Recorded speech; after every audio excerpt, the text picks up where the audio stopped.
Mythbusters are testing this slapstick shatter. Uh-oh. Did you hear something? No. And so far, one workman has been painfully wounded. Oh, dude, we got a gusher.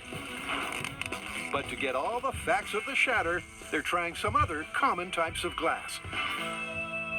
The next piece of glass we're going to be driving through in full scale is laminated glass, referred to in the industry as lammy. Now remember, this is 2 panes of regular glass with a layer in between of plastic that keeps the whole thing together when you hit it. Will that happen when we hit it?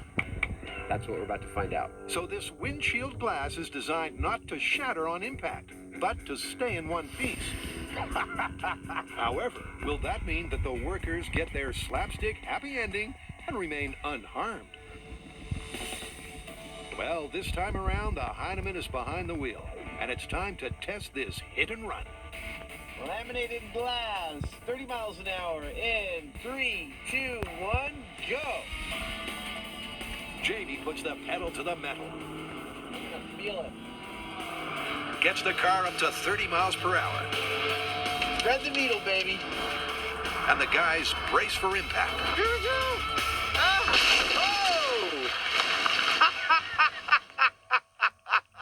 I'm okay. You okay? I'm totally fine. This time it was more fracture than fragment. But the laminated glass did separate more than expected. The laminated glass did not stay together. It seems like it more or less stayed in, what, a dozen pieces? Also, No blood. no blood at all. No blood whatsoever.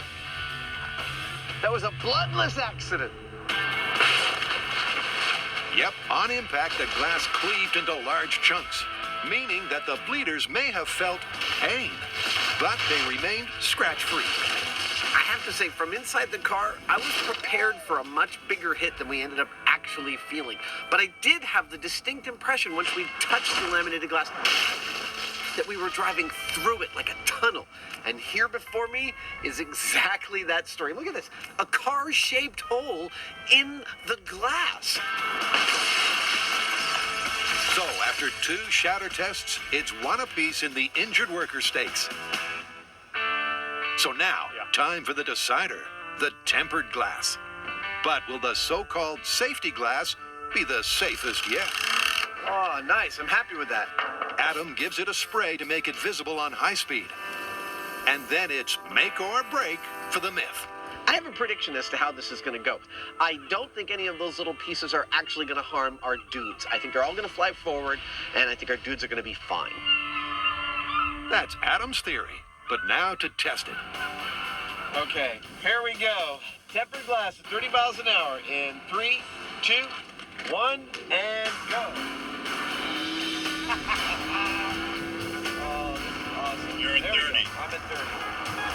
Oh, it's about to happen. Yeah! Wow! That was awesome, except that I closed my eyes right when it happened.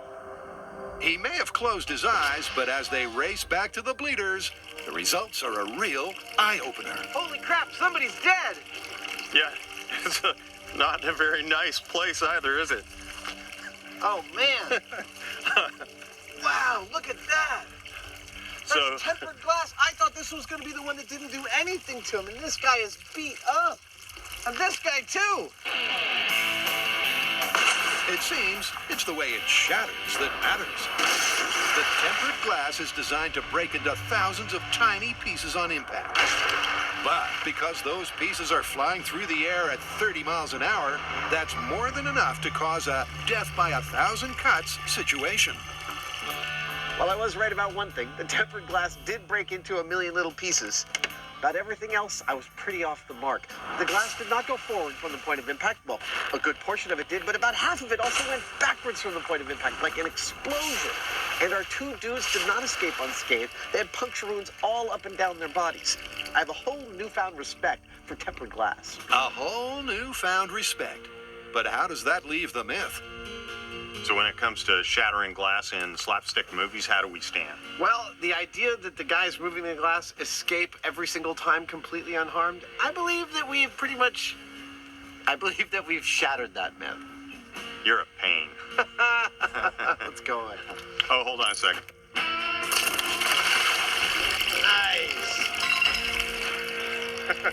Way to make an exit.